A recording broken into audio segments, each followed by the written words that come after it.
सहना भवतु सहनौ भुनक्तु सह वीर्यं करवावहै तेजस्विनावधीतमस्तु मा विद्विषावहै। ओम शांति शांति शांति। हरि ओम। আমরা দেখছি শ্রীমদ্ ভগবদ গীতা নবম অধ্যায় 23 নম্বর শ্লোক। ये अपि अन्य देवता भक्ता यजन्ते श्रद्धयान्विताः ते अपि मामेव कौन्तेय यजन्ति अविधिपूर्वकम। এর আগেও অনেকবার আমরা দেখেছি যখনই ভগবান শ্রীকৃষ্ণ অর্জুনকে সম্বোধন করেন নানান নাম দিয়ে সম্বোধন করেন। তার মধ্যে একটি নাম হলো কৌন্তেয় অর্থাৎ কুন্তির পুত্র, আর একটি নাম হলো পার্থ অর্থাৎ পৃথার পুত্র। তো এই যে সম্বোধনগুলি এগুলো ভগবান শ্রীকৃষ্ণ যে কথাগুলো বলতে চাইছেন সেই অনুযায়ী সম্বোধনও পাল্টায়। তো এখানে বলছেন কুন্তির পুত্র কৌন্তেয় শ্রদ্ধয়া অন্বিতাহ ভক্তাহ। শ্রদ্ধয়া শ্রদ্ধা সহকারে, অন্বিতাহ শ্রদ্ধার সঙ্গে, অন্বিতাহ যুক্ত হয়ে থাকে যেগুলো, ভক্তাহ যারা, মানে যে ভক্তরা শ্রদ্ধার সঙ্গে আমার পুজো অর্চাদি করেন, আমার সাধন করেন। ये अन्य देवताः अपि यजन्ते, যে ভক্তরা শ্রদ্ধা সহকারে যদি ওরা অন্য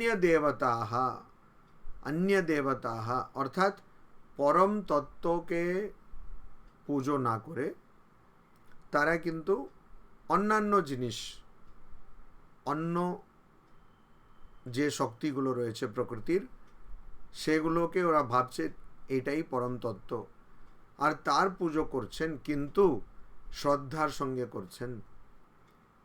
তো সেই ভক্তগুলো কি হবে? যদিও তারা অন্য দেবতাः আপি, যদিও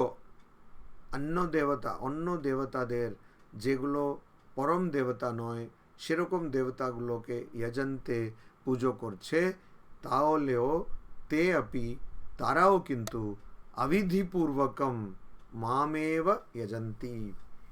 अविधिपूर्वकम अर्थात विधि छाड़ा, नियम छाड़ा, अनियमे मामेव আমাকেই यजन्ति हमारी পুজো করে। তো এখানে বুঝতে হবে কি এই ভাবটি ভগবদ গীতাতে আরো কয়েকটি জায়গায় ভগবান শ্রীকৃষ্ণ বলেছেন এই অর্থ কি যারাই ভক্তির সঙ্গে আমার পুজো করছেন তারা তো করছেনই, কিন্তু যারা আমার পুজো না করে অন্য কোনো, আমার বলতে এখানে ভগবান শ্রীকৃষ্ণ শুধু ভগবান শ্রীকৃষ্ণের স্বরূপকে বোঝাচ্ছেন না, ভগবান শ্রীকৃষ্ণ পরম তত্ত্ব বা একদম পরম ভগবান, যে সবচেয়ে সব কিছুর কারণ যিনি, সব কিছুর কর্তা যিনি, সেই ভগবানের কথা বলছেন। তো যদি ওইটা যারা আমার উপাসনা করছেন, পরম তত্ত্বের উপাসনা করছেন তারা তো করছেনই, কিন্তু যারা সেটা করছেন না অর্থাৎ অন্য কোনো তত্ত্বের উপাসনা করছেন তারাও কিন্তু যদি শ্রদ্ধা সহকারে করেন, ভক্তি সহকারে করেন, তারাও কিন্তু যদিও তারা জানেন না, যদিও তারা সেটা সম্বন্ধে খুব বেশি সচেতন নন, কিন্তু তারাও আমারই পূজা করছেন। তো এখানে অবিধিপূর্বকম বলতে যদি আমরা ধরে নিই যে কোনো পূজা কীরকম করতে হবে সেটা না জেনে, নিয়ম না মেনে তার আচার অনুষ্ঠান নাম মেনে পুজো করা, অনেকে কিন্তু এরকম মানেই এটার করে, সেটা ভুল। এখানে অবিধিপূর্বকম অর্থাৎ যেভাবে পরম তত্ত্বের উপাসনা করা উচিত। কেন? যাতে আমরা মোক্ষ লাভ করি, যাতে আমরা মোক্ষ লাভ করি। ভগবান শ্রীরামকৃষ্ণদেব বলছেন যে মানুষ জন্মের উদ্দেশ্য ভগবান লাভ, ঈশ্বর লাভ। কেন সেটা বলছেন? তো আমাদের ভারতবর্ষের সনাতন ধর্মের, হিন্দু ধর্মের যে পরম্পরা, তাতে একজন মানুষের 4টি পুরুষার্থ থাকে। এখানে পুরুষার্থ যখন বলা হচ্ছে, অর্থ মানে লক্ষ্য। 4টে লক্ষ্য কি কি? ধর্ম, অর্থ, কাম আর মোক্ষ। তো মোক্ষ লক্ষ্য কেন হলো? যাতে একেবারে সব প্রকার দুঃখ থেকে মানুষ মুক্ত হয়ে যায়। তো ধর্ম আগে জানবে, তারপরে তার ধর্মীয় আচরণ হবে, সে ধর্মীয় আচরণ দিয়ে অর্থ উপার্জন করবে। সেই অর্থ দিয়ে, অর্থাৎ যে অর্থ ধর্মীয় ধার্মিক দিক দিয়ে সে উপার্জন করেছে, সে অর্থ দিয়ে সে তার কামনা পূর্ণ করবে। আর তারপরে সে জানবে যে আমার আসলে মোক্ষ লাভ করা কথা। আমি এই কামনা বাসনা পুরো করার পরেও কিন্তু একেবারে মানে সম্পূর্ণভাবে আমি দুঃখ থেকে মুক্ত হতে পারছি না, এজন্য মোক্ষ লাভ করতে হবে। তো মোক্ষ মানে কি? বারবার জন্মগ্রহণ করছি, বারবার মরে যাচ্ছি। সে বারবার জন্মগ্রহণ করা আর মরে যাওয়ার এই যে চক্রান্ত অবস্থা, এখান থেকে মুক্ত হওয়া। তার কি করে হবে? অজ্ঞান যেটা আমার মধ্যে রয়েছে সেটার নাশ হবে। অজ্ঞান নাশ হলে আমার কোনোদিন যা কর্মফল করছি বা যা কর্ম করেছি তার ফল উপভোগ করছি, সেগুলো আর করতে হবে না। তো এই মোক্ষ লাভ। তো এখানে যখন ভগবান শ্রীকৃষ্ণ অবিধিপূর্বকম বলছেন, অর্থাৎ অনিয়মে, বেনিয়মে, নিয়ম ছাড়া, তখন বুঝতে হবে যে নিয়ম এখানে বলতে কি না, কত নারকেল ভাঙা হলো, কত ভোগ দেওয়া হলো, তারপরে বাম দিক থেকে ডান দিক যাওয়া হলো না ডান দিক থেকে বাম দিক যাওয়া হলো, এইগুলো কোনোটাই বোঝাচ্ছেন না। এখানে বলছেন যে এই উপাসনা দিয়ে তুমি মোক্ষ লাভ করবে, এইটা যাদের জানা নেই। তো এটা বলার কারণ কি? আমি সবসময় বলেছি, আগেও আপনারা শুনেছেন, ভগবদ্গীতাতে এক শ্লোকের পরে যে শ্লোক আসছে তার মধ্যে একটা সম্বন্ধ রয়েছে, আর শ্লোকের আগের শ্লোক আর পরের শ্লোকের মধ্যে সম্বন্ধ রয়েছে। এর আগের ঠিক আগের শ্লোক কি ছিল আমরা দেখলাম, 22 নম্বর শ্লোক, অনন্যাহ চিন্তয়ন্তো মাম ये जनाः पर्युपासते तेषां नित्य अभियुक्तानां योगक्षेमं वहाम्यहम्। অর্থাৎ যারা আমার সম্বন্ধে চিন্তা করেন, আমার সম্বন্ধে সবসময় আমার চিন্তা করেন, ধ্যান করেন, তো ওখানে তাদের আমি যোগক্ষেমম বহাম্যহম, তাদের আমি ওদের যা দরকার সেটা আমি তাদের কাছে পৌঁছিয়ে দিই, আর যা ওদের কাছে যেটা আছে তার সংরক্ষণ করি। তো এইটা কেন এটা করি? যাতে তাদের আধ্যাত্মিক জীবন ভালোভাবে এগোতে পারে, ওই জন্য আমি করি। তো এইটা কিন্তু কাদের ক্ষেত্রে বলা হয়েছে? যারা ভগবানের উপাসনা করছেন। এবারে প্রশ্ন উঠতেই পারে স্বাভাবিকভাবে, ভগবান অর্থাৎ পরমাত্মা জেনে উপাসনা করছেন যে আচ্ছা এই রকম উপাসনা করলে, এই ধরনের সাধন ভজন করলে পরে আমি মোক্ষ লাভ করব। তো ওইটার জন্যই 23 নম্বর শ্লোকে সেটাকে আরও ভালো করে ব্যাখ্যা করে দিচ্ছেন যে না, তার কোনো দরকার নেই। একজন একটা পাথরকে দেখছে, আমাদের ভারতবর্ষে এটা খুব সহজ দেখা যায়। আমি যখন মঠে আসিনি তার আগে আমি একটা জায়গায় দিয়ে যেতাম, চেন্নাইতে একটা পাড়া, ওখানে দিয়ে যেতাম। তো ওখানে দেখলাম যে একটা হঠাৎ একদিন দেখছি একটা গাছ তো ছিল আগে থেকে, বড় গাছ, পুরনো গাছ। তো হঠাৎ একদিন দেখছি সেই গাছের মধ্যে দেখতে ওরকমই লাগে, গণেশের মতন, সুর আছে এরকম। তো হঠাৎ একদিন দেখছি তার মধ্যে যেখানে মাথার মতন মনে হচ্ছে ওখানে একজন লাগিয়ে দিয়েছে টিপ। তো বাস 2 দিনের মধ্যে ওখানে একজন এসে মালা লাগিয়ে দিল। আর 1 সপ্তাহের মধ্যে তারপর দেখছি কয়েকজন এসে ওখানে মানে কিছু দীপ টিপ জ্বালাচ্ছে, হ্যাঁ, কর্পূর জ্বালাচ্ছে, এসব চললো। আজকে ওখানে একটা বিশাল মন্দির আছে, ঠিক আছে, ওখানে গেলে ওরা বলবে যে এই মন্দির 1000 বছর পুরনো। আমার চোখের সামনে আমি দেখেছি ওটা মন্দির হতে, গাছটাকে। তো আমাদের দেশে এটা সম্ভব, আমাদের দেশে হয়ে থাকে। তো একজন যদি একটা কোনো পাথরকে নিয়ে সেরকম পুজো করে, মনে করে এই পাথরই সব কিছু, অনেক সরল মানুষ থাকেন ওরকম করেন, তাহলে কিন্তু ও যদি মনে করে এই পাথরই সব কিছু, আর খুব শ্রদ্ধা সহকারে, খুব ভক্তি সহকারে সে পুজো করে, তাহলে কিন্তু তার ক্ষেত্রেও যোগক্ষেমম বহাম্যহম। আমি আগেও বলেছি, এটাই লাইফ ইন্স্যুরেন্স কর্পোরেশনের এটাই মোটো, যোগক্ষেমম বহাম্যহম। আগে ওই একটা বিজ্ঞাপন আসতো কি, জীবন মে ভি মৃত্যু মে ভি, এরকম কিছু একটা। তো ওইটা যোগক্ষেমম বহাম্যহম, ওইটা শুধু যারা এই ভেবে সাধন করছেন যে আমি মোক্ষ লাভ করতে চাই, শুধু তাদের ক্ষেত্রে নয়, যারা সম্পূর্ণভাবে শরণাপন্ন হয়ে সাধন করছেন, সে কার কাছে শরণাপন্ন হচ্ছেন তার কোনো দরকার নেই। এখন এই কেরালাতে, তামিলনাড়ুতে, অন্ধ্রপ্রদেশ বা কর্ণাটকা, তেলেঙ্গানা, এইসব জায়গায় অনেক সময় গ্রাম্য দেবতা পাওয়া যায়।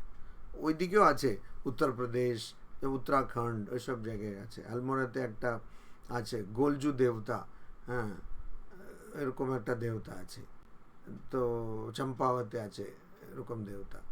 তো চিতাই দেবতা বলে একটা আলমোড়াতে আছে। আলমোড়া ওই ওখানে ওই কাছে, আলমোড়ার কাছে। তো ওখানে কি সবাই গিয়ে ঘন্টা ওখানে ওদেরকে দিয়ে দেয়, ভগবানকে দিয়ে দেয়, আর ওখানে লিখে দেয় আমার এটা লাগবে।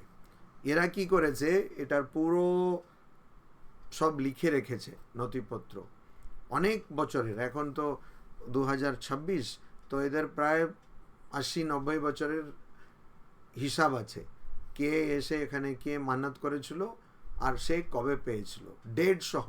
সেটা নিয়ে আবার একজন রিসার্চ করে সে একটা বই বার করেছে। তো ওখানে গেলে ছোট বড় বলে বিশাল ঘন্টায় আছে ওখানে, ওই মন্দিরে গেলে। তো এই লোক কে ছিলেন, ইনি একজন রাজা ছিলেন, ছোট্ট একটা জায়গার রাজা মতন, জমিদারের মতন একজন ছিলেন। তিনি সবার যা অসুবিধা হতো সেগুলো উনি ঠিক করার চেষ্টা করতেন। ওনার শরীর যাওয়ার পরে উনি ভগবান হয়ে গেলেন। চিতাই বলে একটা জায়গা, গোলজু দেবতা মন্দির, ওখানে। আর সত্যি ওখানে গিয়ে কেউ মান্নাত করলে সে পেয়ে যায় নাকি।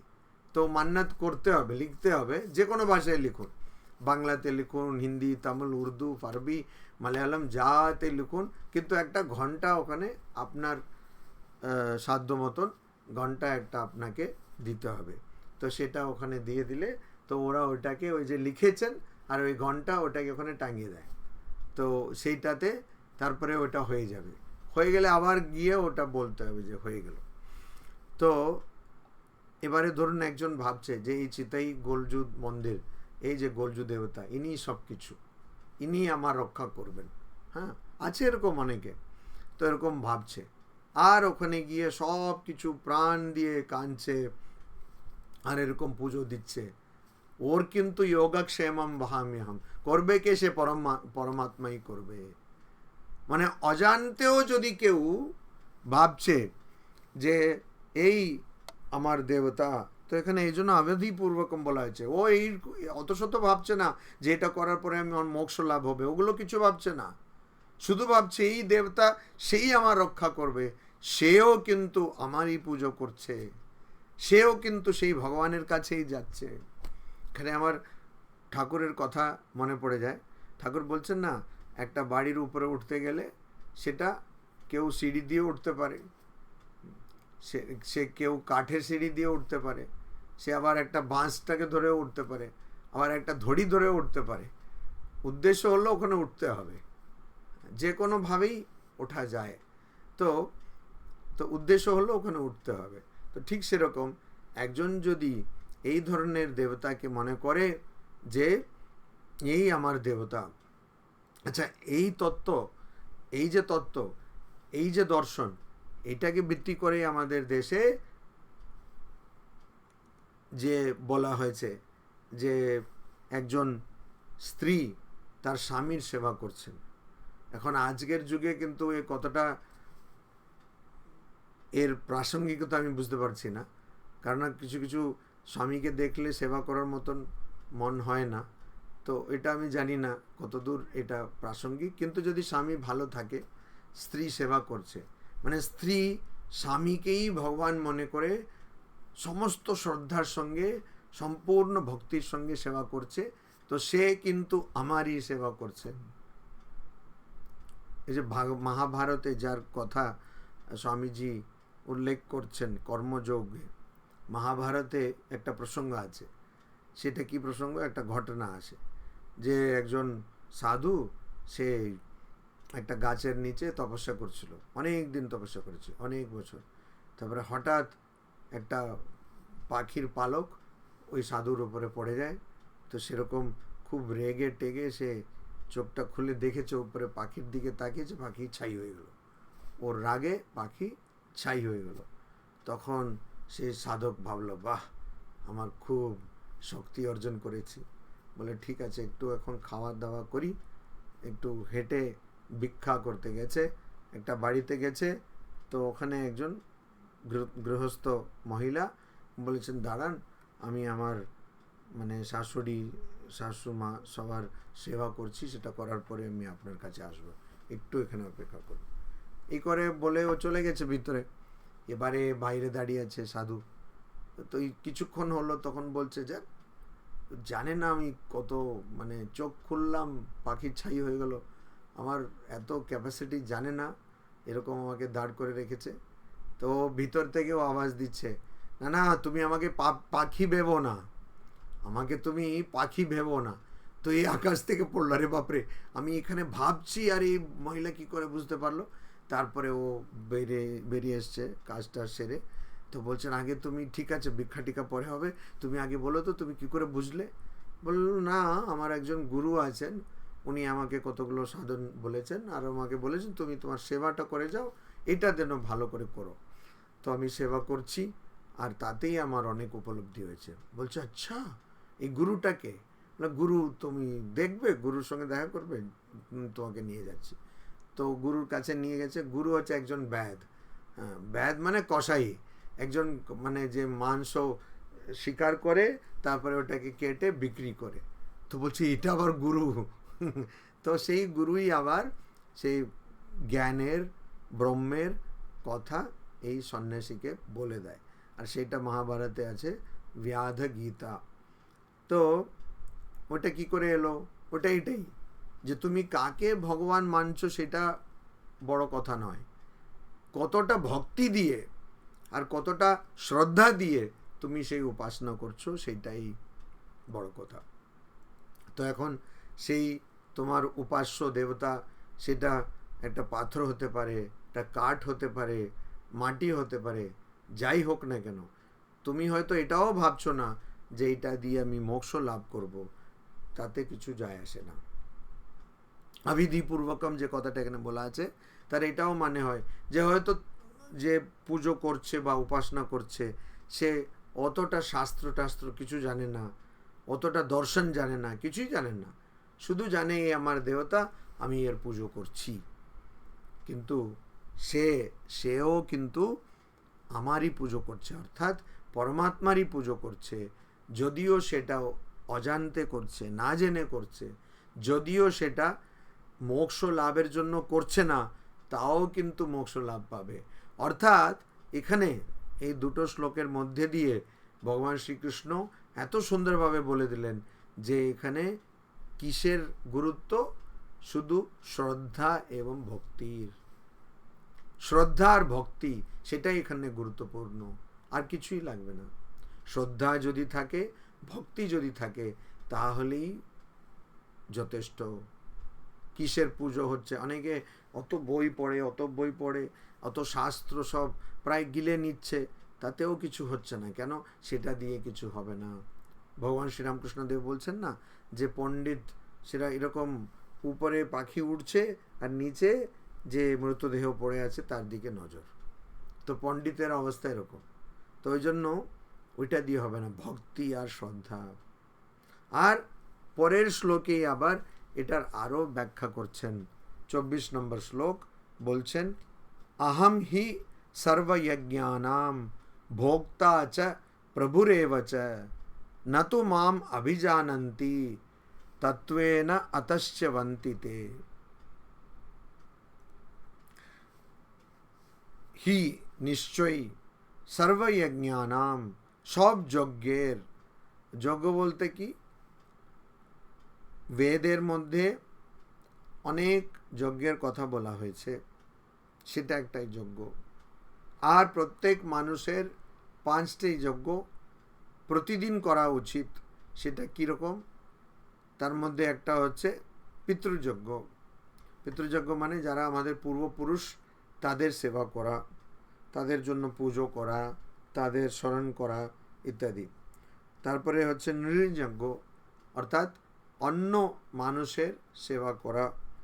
তারপরে একটা হচ্ছে ভূতযজ্ঞ, অর্থাৎ যে অন্য জীবগুলো রয়েছে তাদের সেবা করা। আর একটা হচ্ছে দেবযজ্ঞ। দেবযজ্ঞ মানে দেবতাদের সেবা করা, দেবতাদের পূজা আরাধনা উপাসনা ইত্যাদি করা।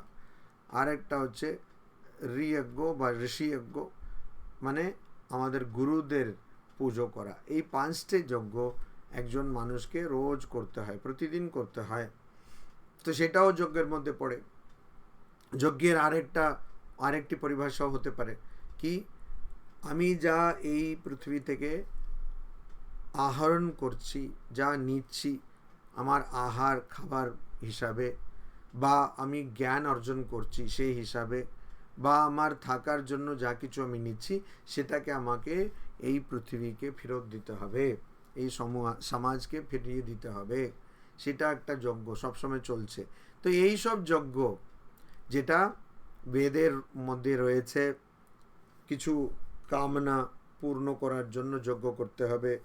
যেমন বেদে বলছেন, অগ্নিহোত্রম জুহুয়াত স্বর্গ কাম হ্যাঁ, যারা স্বর্গ কাম অর্থাৎ যারা স্বর্গে যাওয়ার অভিলাষী তারা কিন্তু অগ্নিহোত্র নামক যজ্ঞ করবেন।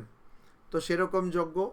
আবার যে 5টি নিত্য করতে হবে যজ্ঞ, বা এই যে সমস্ত পৃথিবী সমস্ত ব্রহ্মাণ্ড একটা যজ্ঞের চক্রে চলছে সেই যজ্ঞ, যে যজ্ঞই হোক না কেন, সর্বযজ্ঞানাম সমস্ত প্রকারের যজ্ঞের আহম এব ভোক্তা, আমি কিন্তু তার অনুভব করি। অর্থাৎ এই যজ্ঞগুলো কার কাছে পৌঁছায়? আমার কাছে পৌঁছায়।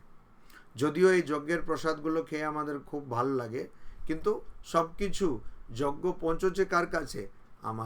আমার কাছে, অর্থাৎ ভগবানের কাছে। আর প্রভু চ প্রভুরেব চ, আমি কিন্তু এই যজ্ঞের প্রভু। যখন কোনো যজ্ঞ করা হয় তখন ওখানে যজ্ঞ করার যে পণ্ডিত তারা আসেন, কিন্তু বলেন যজমানকে, যজমানকে, যজমান মানে যে সেই যজ্ঞ করাচ্ছে সেই কে, তো তাকে বলবে এরকম বসুন, এরকম করুন ইত্যাদি ইত্যাদি। কিন্তু প্রকৃতপক্ষে ভগবান বলছেন আমি সেই যজ্ঞের যজমান, আমি সেই যজ্ঞের প্রভু। তো যজ্ঞ হচ্ছে কার জন্য? আমার জন্য। করাচ্ছে কে? আমি করাচ্ছি। এই ভাবটি অন্যভাবে 4th অধ্যায়ের 24 নম্বর শ্লোকের রয়েছে। সেটা সবার কাছে খুব পরিচিত শ্লোক, অন্তত যারা রামকৃষ্ণ মঠ মিশনে যাতায়াত করেন তাদের কাছে খুবই চিরপরিচিত শ্লোক। সেটা হচ্ছে কি, ব্রহ্মার্পণম ব্রহ্মাহবিহি ব্রহ্মাগ্নৌ ব্রহ্মণাহুতম ব্রহ্মৈব তেন গন্তব্যম ব্রহ্মকর্ম সমাধিনা। অন্য কোনো শ্লোক না জানলে এই শ্লোক থাকলে হ্যাঁ খাওয়ার ঘরে কোনো অসুবিধা হবে না। এটা একটা শ্লোক কোনো রকম বলে দিলেই হলো। তো ওখানে কি ব্রহ্মার্পণম, যে অর্পণ করা হচ্ছে, নিবেদন করা হচ্ছে সেটাও ব্রহ্মণ। ব্রহ্মহবিহি, যে ঘি দিয়ে সেটা যজ্ঞে দেওয়া হচ্ছে সেটাও ব্রহ্মণ। ব্রহ্মাগ্নৌ, যে অগ্নিতে দেওয়া হচ্ছে সেটাও ব্রহ্ম, আর ব্রহ্মণাহুতম, আর সেটা আহুতিও ব্রহ্ম, ব্রহ্মৈব তেন গন্তব্যম, আর সেটা গিয়ে পৌঁছচ্ছে কোথায়? ব্রহ্মতেই পৌঁছাচ্ছে, ব্রহ্ম কর্ম সমাধি না। তো এই যে সব কর্ম, সেগুলো ব্রহ্মতেই গিয়ে লয় পায়, লীন হয়। তো লালিদি বোধহয় একটু দেরিতে এসছেন আজকে, কি জানি না, কিছু একটা হয়েছে, অনেক কিছু হচ্ছে অনেক জায়গায়। তো যাই হোক, তো ব্রহ্ম কর্ম সমাধি না, এইটা এখানে বলা হয়েছে। ওইটাকেই আবার এখানে অন্যভাবে খুবই সংক্ষেপে ভগবান শ্রীকৃষ্ণ বলছেন, সর্বযজ্ঞানাম ভোক্তা প্রভুরেব চ। আমি অনুভব করি সমস্ত যত যজ্ঞ, তার ভোক্তা কিন্তু আমি, আবার তার প্রভুও আমি। আর তে তু মাম তত্ত্বেন না বিজানন্তি অতঃ চ্যবন্তি। তো আচ্ছা, তাই যদি হয়, প্রশ্ন উঠতে পারে স্বাভাবিক। ভগবদ্গীতাতে আমার সবচেয়ে ভালো যেটা লাগে, ভগবান শ্রীকৃষ্ণ প্রশ্ন মনে উঠতে পারে সেটা জেনে তার আগেই উত্তর দিয়ে দিচ্ছেন। প্রশ্ন আর অর্জন করতে সময়ই পাচ্ছে না, তার মধ্যে ফাঁকে ফাঁকে একটু একটু করে নিচ্ছে। বলছেন, अहम ही सर्वयज्ञानाम भोक्ता च प्रभु च। আমি সব যজ্ঞের ভোক্তা, অর্থাৎ সেই যজ্ঞের যা ফল সেটা আমি ভোগ করছি, সেই যজ্ঞের যে করাচ্ছে কর্তা সেটাও আমি। এবারে আমরা জানি ব্রহ্মসূত্রের ব্যাখ্যা ভগবৎপাদ শঙ্করাচার্য দিয়েছেন।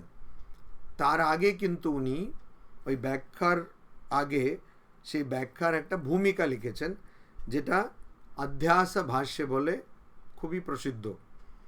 তো সেই অধ্যাস ভাষ্যে উনি বলছেন শেষের দিকে যে অজ্ঞানের জন্য আমাদের কাছে দুটো জিনিস, সেটা হচ্ছে কর্তৃত্ব, ভোক্তৃত্ব।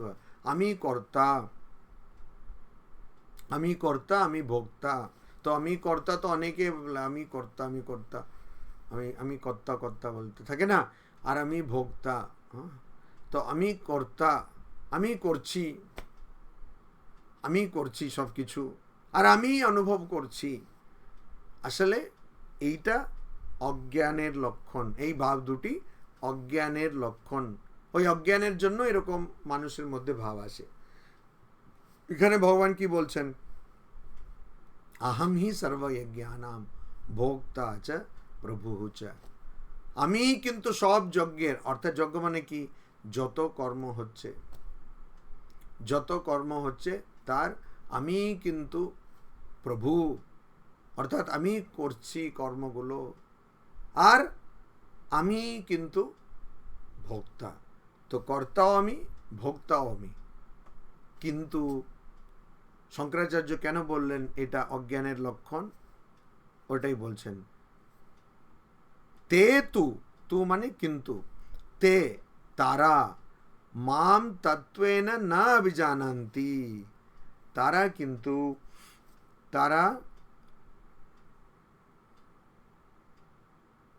কিন্তু তত্ত্বেন না অভিজানন্তি, আমাকে তাত্ত্বিকভাবে, অর্থাৎ প্রকৃত পক্ষে বা আমার বাস্তবিক স্বরূপ কি সেটা না অভিজানন্তি, জানে না। তারা মানে কি, কে, যারা আমাকে পরমাত্মা জেনে পুজো করেন না। আমার পুজো যারা মোক্ষের জন্য করেন না, তারা যেহেতু তাত্ত্বিকভাবে আমাকে জান, তারাও আমারই পুজো করছেন, কিন্তু যেহেতু তারা তাত্ত্বিকভাবে আমাকে জানেন না, অতঃ চ্যবন্তি, এই জন্য তারা আবার আসেন। এই তাত্ত্বিকভাবে না জানার কি, এটা কি গল্প, এটা কি বলছেন? তাত্ত্বিকভাবে জানেন না, তত্ত্বেন না অভিজানন্তি, মানে আমাকে যথার্থভাবে ঠিকভাবে ওরা আমাকে জানেন না। তার মানে এটা কি? তার মানে আমাকে জানার তাদের মধ্যে কোনো ইচ্ছাই নেই। আমাকে জানার ইচ্ছা নেই মানে এক ভগবানই সত্য, বাকি সব অসত্য, এক ভগবানই নিত্য, বাকি সব অনিত্য। তো এখানে অনেকে আমি জানি এখানে এখন দেখাচ্ছে 77, তার মানে আমাকে বাদ দিয়ে দিলে 76। এই যে 76 76 জন লোক এখানে বসে শুনছে, তার মধ্যেও বেশিরভাগ মানুষই কিন্তু ভাবছে না যে ভগবান, কেবল ভগবান নিত্য আর সব অনিত্য। কেন, হয়তো এই ক্লাস চলাকালীনই চলছে, বা এটা শেষ হয়ে গেলেই তখনই বোঝা যাবে কি নিত্য কি অনিত্য, সব ফয়সলা হয়ে যাবে তখনই।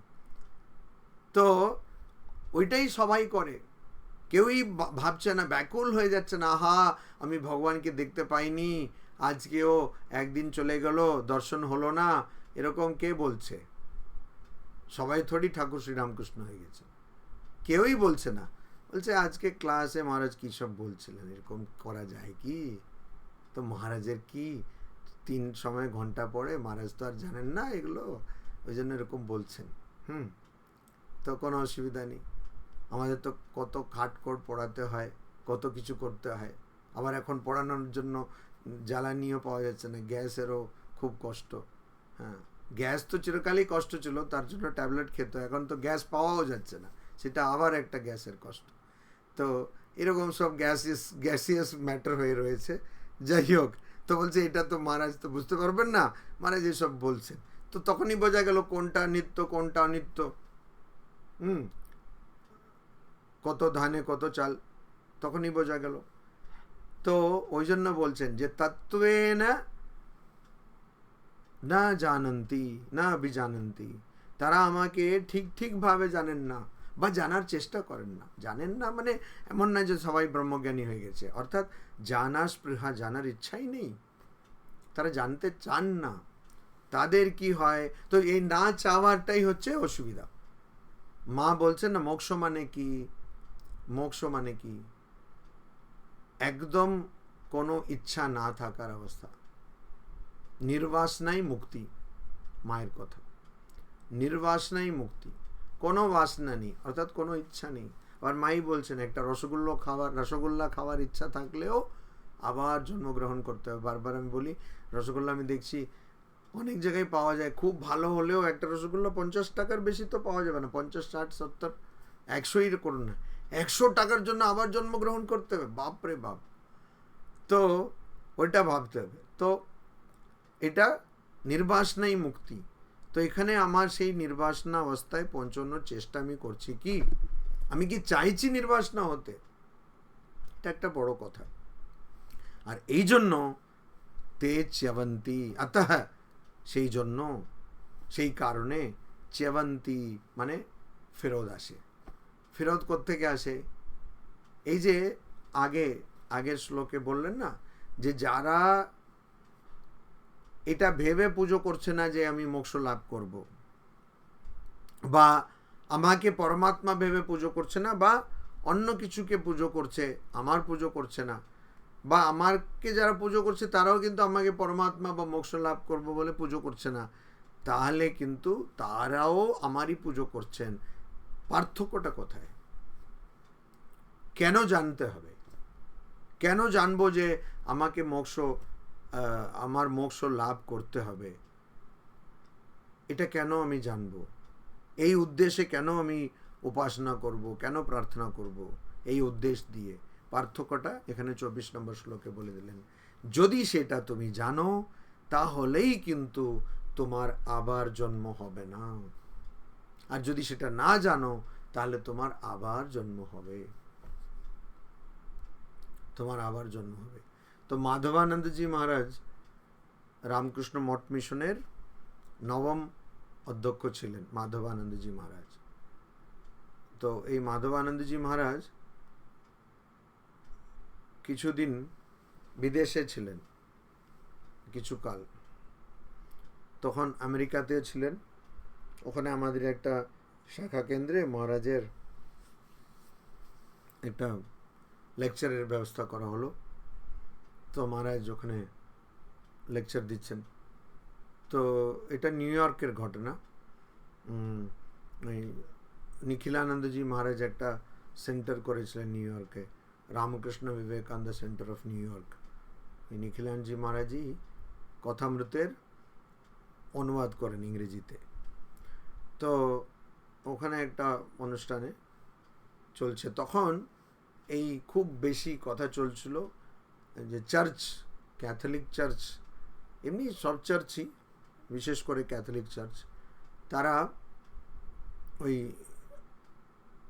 গর্ভ নিরোধ সেটা করতে দেয় না, বার্থ কন্ট্রোল করতে দেয় না। তারা বলেন যে না, করতে দেয় না মানে তারা করেন, সবাই করছে, কিন্তু মানে ওদের দর্শন হিসাবে, ওদের নিয়ম হিসাবে সেটা করা পাপ, অ্যাবর্শন করা পাপ। তো এটা নিয়ে চলছিল তখন খুব বেশি কথা। আর স্বাভাবিক মহারাজকে একজন জিজ্ঞেস করে ফেলেছে, স্বামী ওখানে এরকমই জিজ্ঞেস করে, স্বামী অবশ্য এখন ভারতবর্ষেও খুব বেশি, এখানে অনেক রকম অদ্ভুত অদ্ভুত রকম বলে। তো ওখানে বলে, স্বামী should we have birth control, মানে আমাদের এই গর্ভনিরোধ বা এই বার্থ কন্ট্রোল করা উচিত কি না, এটা হচ্ছে প্রশ্ন। তো স্বামীজি মাধবানন্দজি তৎক্ষণাৎ বলে দিলেন, yes, definitely we should have birth control. তো এরা সব অবাক হয়ে গেছেন মুহূর্তের জন্য যে হ্যাঁ, নিকি বলছেন যে অবর্ষণ টবর্ষণ করা ভালো। তো উনি বলছেন, there should be no more birth, মানে definitely there should be birth control, জন্মকে তো আটকাতেই হবে, মানে তারপরে আর যেন জন্মই না থাকে, অর্থাৎ এই জন্মের পরে আর তোমার জন্য, উনি বেদান্তের মোড়ে চলে গেলেন, এর জন্মের পরে আর জন্য তোমার কোনো জন্ম না থাকে, পুনরপি জননম পুনরপি মরণম, শঙ্করাচার্য বলছেন ভজ গোবিন্দমে, সেইটা যেন না থাকে। তো সেইটা কখন হবে? যখন আমি ভাবছি আমি কর্তা নই, আমি ভোক্তা নই, যখন আমি ভাবছি আমি কর্তা, ওইটাই, ওই জন্য এখানে আগের লাইনে বলে দিলেন ভগবান শ্রীকৃষ্ণ, আহম হি সর্বযজ্ঞানাম ভোক্তা চ প্রভুরেব চ। তারপরে যারা এটা জানে না, মাম অভিজানন্তি তত্ত্বেন, মানে যারা আমাকে তাত্ত্বিক রূপে জানে না। তাত্ত্বিক রূপটা কি, ওইটাই তো বলে দিলাম আগের লাইনে, যে আমি প্রভু, আমি ভোক্তা, এটা যারা জানে না তাদেরকে আবার ফিরে আসতে হবে, এদেরকে আবার আসতে হবে। চেবন্তী, তারা আসতেই থাকবে, আসতেই থাকবে। চেবন্তী, এখানে এই যে চেবন্তী বলে বলা হয়েছে না, তারা আসবে। তো এ চা ওই ধাতু দিয়েই আবার বেচে নেওয়া, এই শব্দ ওখান থেকে উৎপত্তি হয়।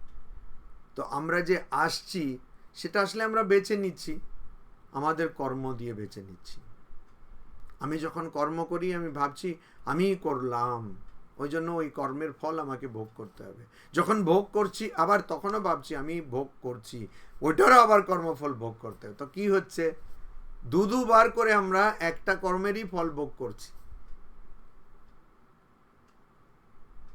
আমি ভাবছি আমি কাজ করছি, উদ্ধার করে দিচ্ছি লোকদের, ঠিক আছে, তখন যখন আমি ভাবছি কাজ করছি, তখন আমি যদি এই কর্তৃত্ব বোধ দিয়ে কাজ করি তো আমি নিজেকে কর্তা ভাবছি, ঠিক আছে, আর সেই কর্মফল আমাকে ভোগ করতে হচ্ছে।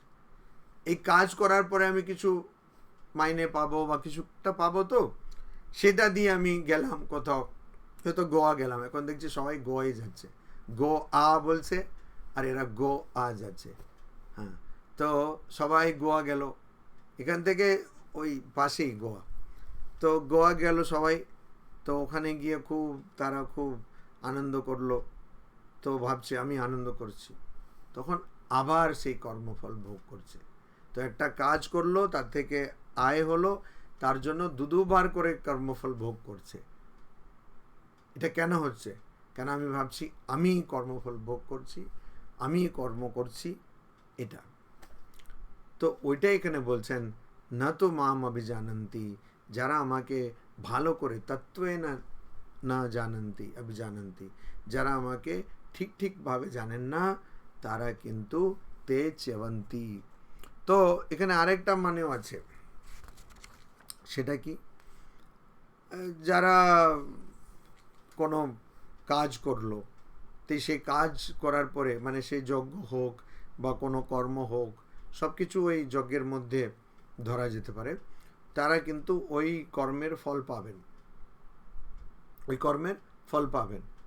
ফল পাওয়ার পরে কিন্তু হয়তো হতে পারে কেউ যদি খুব ভালো কাজ করেছে, খুব অনেক সৎকর্ম করেছে, তো সে হয়তো 1,00,000 বছরের জন্য ইন্দ্র হয়ে গেল, দেবেন্দ্র হয়ে গেল। তারপরে কিন্তু তাদেরকে এই জগতে ফিরে আসতে হবে। শীর্ণে পুণ্যে মর্ত্য লোকম বিশন্তি, তাদেরকে আবার এখানে পড়তে হবে। তো যেহেতু তারা জানে না যে মোক্ষের জন্যই প্রকৃতপক্ষে উপাসনা করতে হয়, প্রার্থনা করতে হয়, তারা যখন উপাসনা করেন অন্য উদ্দেশ্যে, তারা ওই উপাসনার ফল পাবেন, আর হতে পারে যে তারা অন্য লোকে চলে যাবেন, অর্থাৎ ওই ইন্দ্রলোক, ব্রহ্মলোক, বরুণ লোক, এরকম অন্য লোকে হয়তো তারা চলে গেলেন। কিন্তু যখন ওই উপাসনার ফল ক্ষয় হয়, উপাসনার ফল শেষ হয়, তখন তারা আবার ওখান থেকে ধপ করে পড়ে যাবে এই কর্মলোকের, এই মর্তলোকের। তাদেরকে ফিরে আসতেই হবে, ফিরে আসতেই হবে। উপাসনা শেষ, উপাসনার ফল শেষ হলে তাদেরকে এই লোকে ফিরে আসতেই হবে। তো তারপরে বলছেন যে কি রকম সব, কারা কাকে পুজো করলে কোথায় যায়, এরকম একটু উদাহরণ দিচ্ছেন 25 নম্বর শ্লোকে। यान्ति देवव्रता देवान् पितॄन् यान्ति पितृव्रताः भूतानि यान्ति भूतेज्या यान्ति मद्याजिनोपि माम। দেবব্রতাহা, যারা নানান রকম দেবতারা রয়েছেন, তাদের যারা পুজো করেন, তাদের উপাসনা করেন, ব্রতাহা অর্থাৎ উপাসনা যারা করেন, দেবব্রতাহা মানে দেবতাদের ব্রত যারা পালন করেন অর্থাৎ উপাসনা করেন, দেবান ইয়ান্তি, তারা দেবতাদের কাছে গিয়ে পৌঁছায়। তো এখানে এই শ্লোকে আমাদের বুঝতে হবে যে যারা যেটা নিয়ে উপাসনা করে সেটাতেই গিয়ে পৌঁছায়। তো আমরা অনেক সময় শুনে থাকি ইয়ৎ ভাবয়তি তৎ ভবতি, তুমি যা ভাববে সেটাই হয়ে যাবে। ঠাকুর কথামৃতেও এটা কথাটা বলছেন, তুমি যেটা ভাববে, তো যদি তুমি নিজে ভূত ভূত ভূত ভাবো তাহলে ভূত হয়ে যাবে, ভগবান যদি ভাবো ভগবান হয়ে যাবে। তো দেবব্রতাহা দেবান ইয়ান্তি, পিতৃব্রতাহা যারা পিতৃপুরুষের পুজো করেন, উপাসনা করেন, পিতৃন ইয়ান্তি তারা পিতৃলোকে গমন করেন বা পিতৃলোকের কাছে চলে যান। তারপরে ভূতেজ্যা, যারা ভূতদের, তো এখানে ভূত বলতে সাধারণত পঞ্চভূত এগুলো আমরা বলি, তার মানে 5টে, এই আকাশ, বায়ু ইত্যাদি পঞ্চমহাভূত। কিন্তু এখানে কিন্তু সত্যি ভূতেরই কথা বলা হচ্ছে, মানে প্রেত, যারা দেবতা থেকে নিম্ন জন্ম বা নিম্ন যোনি তাদের, তারা নিম্ন অবস্থা। তো ভূতেজ্যাহা ভূতানি, ভূতানি ভূতেজ্যাহা যারা ভূতদের পুজো করেন, প্রেতদের পুজো করেন। তো শ্রীরামকৃষ্ণ যেটা বলেছেন এখানে ভগবান শ্রীকৃষ্ণ বলেছেন। তো ভূতেজ্যাহা ভূতানি ইয়ান্তি, তারা ভূতেদের কাছে গিয়ে পৌঁছায়। যারা ভূতদের পুজো করেন বা উপাসনা করেন তারা ভূত হয়ে যায়। আর মদ্যাজিনঃ अपि माम यान्ति, मद याजिनः, याजिनः অর্থাৎ याजिनः, याजी অর্থাৎ যারা যজ্ঞ করেন। তো যারা আমার উদ্দেশ্যে যজ্ঞ করেন, অর্থাৎ ভগবান শ্রীকৃষ্ণ বলছেন পরমাত্মার উদ্দেশ্যে যারা যজ্ঞ করেন, যারা উপাসনা করেন, প্রার্থনা করেন, তারা মাম ইয়ান্তি, তারাও अपि, अपि মানে অলসো, अपि মানে অলসো অর্থাৎ সেটাও। তো এখানে এটা কি করে হলো অপি, তার মানে যেমন দেবতাদের পুজো যারা করেন তারা দেবতাদের কাছে যান বা দেবতারা হয়ে যান, যারা পিতৃদের পুজো করেন তারা পিতৃদের কাছে যান, যারা ভূতদের পুজো করেন ভূতদের কাছে যান। আমার ক্ষেত্রেও যারা আমার পুজো করেন তারা আমার কাছে চলে আসেন। আমার কাছে মানে যে সনাতন, যে নিত্য, যার কোনো নাশ নেই, সে পরমাত্মা, পরম তত্ত্ব, পরব্রহ্ম, যাই বলুন না কেন, তার কাছে চলে আসেন। তো যে যার পুজো করবে তাকে পাবে। তুমি যদি নিত্য, এটা ভগবান শ্রী রামকৃষ্ণ বলছেন বারবার, যে তুমি যার পুজো করবে তার কাছে যাবে, সেটা পাবে। তুমি যদি নিত্যের উপাসনা করো নিত্য অবস্থা পাবে, অনিত্যের উপাসনা করলে অনিত্য অবস্থা পাবে। তো ব্রাহ্ম সমাজের সঙ্গে তো শ্রীরামকৃষ্ণ দেবের অনেক পুরনো সম্পর্ক। কি করে ব্রাহ্ম সমাজ যাদেরকে সব টেনে টেনে এনেছিল, খুবই তাদের ভবিষ্য উজ্জ্বল হবে, অর্থাৎ ব্রাহ্ম সমাজের ভবিষ্য উজ্জ্বল হবে, তাদেরকে তো ভগবান শ্রীরামকৃষ্ণ টেনে চলে গেলেন, এত বড় একটা গন্ডগোল পাকালেন। হ্যাঁ, এটা তো বলতেই হবে। এটা তো ঠিক করেছেন কি বলুন লালিদি? এটা তো ঠিকই করেননি। সব ওখান থেকে এক একটা করে নিয়ে গেছেন। তো সব তখনকার এত সব মেধাবী ছাত্রকে টেনে দিয়েছে, নরেন্দ্রনাথকে আরম্ভ করে। যাই হোক, করলেন। তো আর মানে ব্রাহ্ম সমাজের তো অনেকে ঠাকুরের সঙ্গে দেখা করতে আসতেন। তারপরে তো এই আমাদের সবাই তো কেশবচন্দ্র সেন, এরা সব তো আবার নতুন ভেঙে ওখানে বাংচুর হয়ে গেল। ওই নববিধান কি সব বিধানই পাল্টে দিলেন, আর যে বিধান লিখছেন তিনি তো পাল্টাবেন। তো যাই হোক, লোকেরা বোঝে না। তো নববিধান ওই কেশবচন্দ্র সেন করলেন। তো কেশবচন্দ্র সেনই তো বলছেন, ঠাকুর বলছেন এরা তো এখন বলছে, আমাদের সম্বন্ধে আগে থেকে কেশবচন্দ্র সেন বলছে। তো এই সব বলছেন ঠাকুর। হ্যাঁ, কেশব ব্রাহ্ম সমাজ।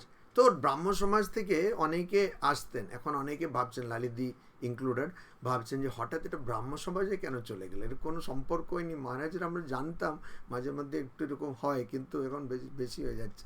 যাই হোক, তো ওরকম কিছু না। ওই একজন শিবনাথ শাস্ত্রী বলে একজন ছিলেন, তো উনি ভালো লিখতেন। তো ব্রাহ্ম সমাজে উনি একটা বই লিখেছেন, মেন আই হ্যাভ সিন, মানে যে মানুষকে আমি দেখেছি। তো ওখানে লিখছেন যে ঠাকুর একটু তার একটু মাথা খারাপ, এরকম টাইপের লিখছেন। তো অবশ্য এই কথাটি পরে নরেন্দ্রনাথও বলেছে, কিন্তু পরে নরেন্দ্রনাথ তো মনোম্যানিয়াক কথা লিখেছেন। তো ওটা লিখেছেন। তো আবার কেউ ওটা পড়ে বলছে, ঠাকুর আপনার সম্বন্ধে না এরকম লিখে দিয়েছে। বলছে আচ্ছা। তারপরে গেছে শিবনাথ শাস্ত্রী, এটা আছে বইতে আছে। তো শিবনাথ শাস্ত্রী গেছেন, তো বলছেন আচ্ছা হ্যাঙ্গা, তুমি আমার সম্বন্ধে এরকম লিখেছো? তো বলছে হ্যাঁ, আমি লিখেছি এরকম। তো বলছে আচ্ছা, যে আমি সবসময় চৈতন্য চিন্ময়ের চিন্তা করি আর আমি পাগল, আর যে জড়ের চিন্তা তুমি করো সবসময়, তুমি ভালো। তো এই প্রসঙ্গে আমি এটা আনলাম। অর্থাৎ আপনি যেটার সম্বন্ধে চিন্তা করবেন ওইটাই হয়ে যাবেন। আপনি যদি দেবতাদের সম্বন্ধে চিন্তা করবেন, দেবতা হয়ে যাবেন। যদি পিতৃদের সম্বন্ধে চিন্তা করবেন, তাহলে পিতৃ হয়ে যাবেন। আর যদি ভূতদের সম্বন্ধে চিন্তা করবেন, ভূত হয়ে যাবেন। আর যদি ভগবানের সম্বন্ধে চিন্তা করবেন, ভগবান হয়ে যাবেন। তো ওই জন্য বলে, আমরা আগে থেকেই ভগবান, আমরা বুঝতে পারছি না বা আমরা চিন্তা করছি না। তো ওই জন্য বলে ব্রহ্মবিদ, ব্রহ্মৈব ভবতি। অর্থাৎ যারা ব্রহ্মকে জেনেছে তারা ব্রহ্মই হয়ে যায় না আগে থেকেই ব্রহ্ম, কিন্তু সে তখন জানতে পারে। ব্রহ্ম জ্ঞান দিয়ে এটা হয়। তো ব্রহ্মজ্ঞান অর্থাৎ ভগবান লাভ, ঈশ্বর লাভ, এটা আসে কখন? এটা তখন আসে যখন আপনার আর কোনো ইচ্ছা থাকে না। আর যখন আপনার ইচ্ছা থাকে তখন আপনি কিন্তু ভগবানের চিন্তা করতে পারেন না। তখন আপনি অন্য জিনিসের চিন্তা করবেন। ইচ্ছা না থাকলে আপনি ভগবানের চিন্তা সবসময় করবেন, বা ভগবানের চিন্তা না করলেও কেবল ভগবানই থাকবে, তো আপনার কোনো অসুবিধা হবে না। স্বামীজি একটা জায়গায় বলছেন যে নেতা কে হবে, প্রকৃত নেতা শিশুর মতন হবে। শিশুর মতন হবে। কেন শিশুর মতন? তো সারা বাড়িতে সবাই অস্থির হয়ে যাচ্ছে, এই এখন ও কেউ শব্দ করবে না, ঘুমাচ্ছে কিন্তু বাচ্চা, কোনো শব্দ করে চলবে না। আচ্ছা হ্যাঁ, এখন ওর খাওয়ার সময় হয়ে গেছে, খাওয়াবো না, খাওয়া রান্না করে সব হচ্ছে। তারপরে বলছে আরে আমার খেতে, তুমি চুপ থাকো, বাচ্চার খেতে পেয়েছে, আগে ওকে দেখাবে। তারপরে কান্নাকাটি শুরু, এই চুপ চুপ চুপ, কি কেন কাঁদছে? কেউ বলছে কেউ মুখের সামনে গিয়ে করছে, কেউ বলছে না আমি কোলে নিয়ে নিচ্ছি, কেউ বলছে আচ্ছা বাতাস আসবে, তারপর বলছে কেউ এরকম সব খেলনা নিয়ে যাচ্ছে, সবাই অস্থির। ও কান্নাকাটি কি করে বন্ধ করবো? বাচ্চা এদিকে কিছুই ভাবছে না, ওর যখন দরকার কাঁদছে, যখন ওর মানে হাঁকছে মরছে, ও ভালোই আছে, কিন্তু সারা বাড়ি ওকে নিয়ে একদম মেতে আছে। এটাই স্বামীজি বলছেন লিড লাইক আ বেবি। তো বেবি কিছু না করেই সবাই ওর পিছনে ঘুরছে। তো ঠিক সেরকম নেতা হবে, ঠিক নেতা ওই রকম। তো ভগবান যদি মানে শিশু মতন সরল স্বভাব দেখেন, তাহলে ভগবান আপনার পিছনে পিছনে ঘুরবেন। এটাও আমার অরিজিনাল কথা না, এটা বৈষ্ণব সম্প্রদায়ে চলা একটা কথা, কোনোটাই আমার অরিজিনাল না, এটা আমি বারবার বলি, সবাই জন্য জানেন। হ্যাঁ, তো ওই পিছনে পিছনে নাকি ঘুরবে ভগবান। আপনি যদি শিশুর মতন থাকেন তাহলে মানে কোনো, ওইটাই ভগবদ্গীতাতে শ্রীকৃষ্ণ বলেছেন, যদৃচ্ছা লাভ সন্তুষ্ট হ্যাঁ, যেটা সজা আসে তাতেই যদি সন্তুষ্ট। তো সজা অনেক কিছু ভালোই যে আসে তা নয়, খারাপও অনেক কিছু আসে। তো খারাপ এলেও আপনি তাতে সন্তুষ্ট, তাহলে ভগবান আপনার সব কিছু দেখবেন। ওটাই আবার এখানে 26 নম্বর শ্লোকে বলছেন, পত্রম পুষ্পম ফলম তোয়ম यो मे भक्त्या प्रयच्छति तदहम भक्ति उपहृतम अश्नामि प्रयतात्मनः। অর্থাৎ ইহা যে মে আমায় ভক্তিয়া ভক্তির সঙ্গে, পত্রম পাতা, পুষ্পম ফুল, ফলম ফল, তোয়ম জল, প্রয়চ্ছতি দেয়, अहम আমি, প্রয়তাত্মনঃ সেই প্রয়ত আত্মনা মানে আত্মনা এখানে মন, প্রয়ত মানে যে মনকে নিয়ন্ত্রিত করেছে, অনুশাসিত করেছে, বা যার মন শুদ্ধ। ভক্তি উপহৃতম মানে সেই শুদ্ধ মন দিয়ে যে ভক্তির সঙ্গে উপহার দিচ্ছে, সেই উপহারকে, তৎ সেটাকে, আশ্নামি আমি স্বীকার করি, গ্রহণ করি। তো এখানে উনি বলে দিয়েছেন কি হতে হবে, শুদ্ধ মন হতে হবে। মন কখন শুদ্ধ হয়? যখন তাতে কোনো ইচ্ছা থাকে না। আর কি হতে হবে? ভক্তি থাকতে হবে। আর কিরকম থাকতে হবে? উপহৃতম মানে উপহার হিসাবে দেওয়া হয়েছে। উপহার কি? যার পরিবর্তে আমরা কিছু চাই না। এটা স্বামীজি অন্য একটা কথা বলছেন, শপকিপিং রিলিজন, যে কালকে এখানে গভর্নমেন্ট কেরালা স্টেট বোর্ডের কালকে রেজাল্ট আসবে। সকাল থেকে যে কত যে মান্যত হবে আর কত যে পুজো হবে মন্দিরগুলোতে, তার কোনো ঠিক আছে? কোনো ঠিক নেই। কালকে তো মানে একদম দুধ খেয়ে খেয়ে মানে কি বলে ওটাকে, ল্যাকটোজ রেজিস্ট্যান্ট হয়ে যেতে পারেন শ্রীকৃষ্ণ। মানে এত দুধ খাওয়াবে, এত পায়স টায়স। হ্যাঁ, কেন? আমার রেজাল্ট যেন ভালো আসে। তো এখানে ওই জন্য বলছে ভক্তিয়া উপহৃতম, ভক্তিয়া উপহৃতম মানে ভক্তির সঙ্গে যে উপহার দেওয়া হয়েছে। উপহার মানে যার কোনো প্রত্যুত্তরে আমরা কোনো কিছু আমরা চাই না, যার পরিবর্তে আমরা কিছু চাই না, সেটাই উপহার, সেটাকে আমি গ্রহণ করি। অর্থাৎ তুমি কি দিচ্ছ সেটা বড় কথা নয়, কিভাবে দিচ্ছ সেটা বড় কথা। এইগুলো সব নেতারা এইসব ডায়লগ মেরে থাকে, আমি জানি না কেন। ও সব একটু গীতা টিতা পড়ে বলে যে হ্যাঁ এরকম, তুমি কিভাবে কাজ করছো সেটা বড় কথা নয়, কি কাজ করছো সেটা বড় কথা নেই, কি ভাব নিয়ে কাজ করছো সেটা বড় কথা। সব এখান থেকে চুরি, ভগবদ্গীতা থেকে। তো ওটা বড় কথা নয়। তুমি যদি পারো পাতা দাও, পারো জল দাও, পারো পুষ্প দাও, ফুল দাও, যা কিছু দাও, কিন্তু ভক্তির সঙ্গে দিতে হবে, উপহার ভেবে দিতে হবে, আর তোমার মন শুদ্ধ হতে হবে। এটা সবচেয়ে বড় কথা। মনটা মানে তোমার উদ্দেশ্যটা কি? তুমি কি এটা দিচ্ছ মোক্ষ লাভ করার জন্য? তুমি কি তোমার দুঃখ থেকে মুক্ত হওয়ার জন্য দিচ্ছ? তাহলে আমি গ্রহণ করব। এখানে আমার একটা কথা মনে পড়ে যাচ্ছে, ওই তামিলনাড়ুতে 63 শিবের ভক্তের কথা আছে। তাদেরকে বলা হয় নায়েনমার। মার মানে মানুষরা, আমরা বলি না সেরকম মানুষেরা, ওরকম নায়েনার। তো ওরকম 63 মহাপুরুষের কথা, এরা সব ছিলেন শিবভক্ত। তো এই শিবভক্তের মধ্যে একজন, তখন এমন অবস্থা, গোটা তামিলনাড়ুতে বৌদ্ধ রাজাদের শাসন ছিল, হয় বৌদ্ধ নাহলে জৈন। তো তারা কোনো মানুষই কোনো পুজো করছে দেখতেই পারতো না। তো ইনি শিবভক্ত, অথচ পুজো করতে হবে। তো উনি কী করবেন? উনি কী করতেন? মুখে মাংসের টুকরো রাখতেন, আর সেটা ভগবানকে শিবকে দেখে সে হাত থু বলে থুতু ফেলে দিতেন শিবের উপরে। তো রাজার লোকগুলো দেখে বা খুব খুশি, এই দেখো নিন্দা করছে, এই খুব ভালো, একে কিছু করবো না। এদিকে ইনি মনে মনে ভাবছেন যে বাবা, আমাকে তুমি ভাববে যে এই যে আমি মাংস তোমার উপরে ছুড়ে দিলাম, এটার জন্য আমি ফুল ছুড়ে দিলাম, এটা আমার আজকের পুজো হলো। এরকম একজন খুব মহাপুরুষ ছিলেন। হ্যাঁ, তো ওইটাই পত্রম পুষ্পম ফলম তোয়ম।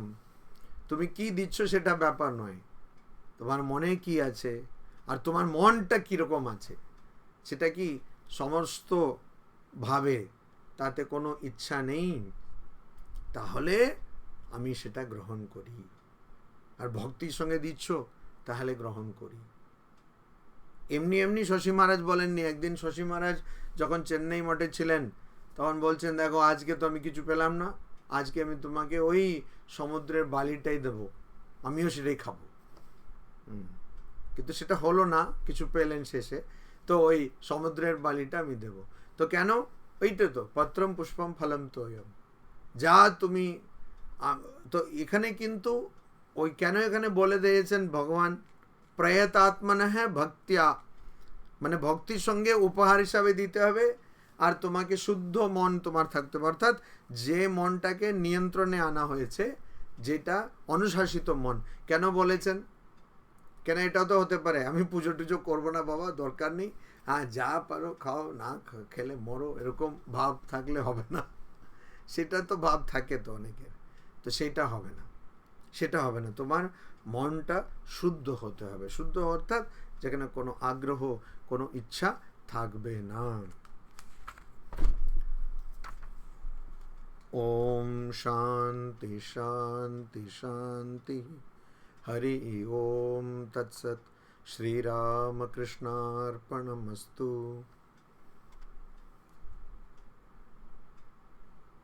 प्रणाम महाराज, प्रणाम।